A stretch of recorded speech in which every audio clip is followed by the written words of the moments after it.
If you love corn, then you definitely want to watch this recipe because you're going to absolutely love it.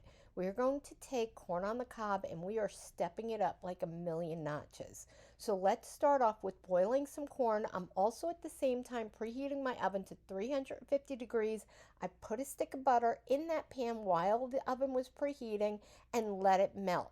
Now let's take our boiled corn, put it into that pan, and then we're going to roll it around and really lather it up really good with that melted butter. So already we're going in the right direction with this. Just make sure it's very well coated.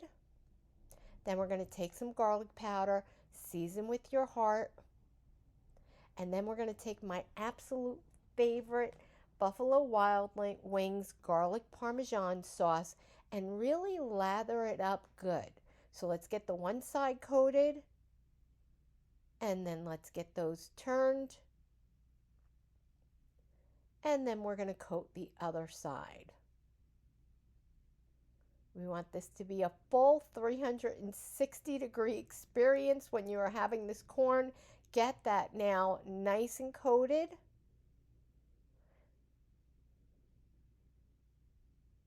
And then we're going to take this corn. Oh, look at it already. It looks so good. Put it into the oven, 350 degrees. Bake it for 10 minutes. Then take it out.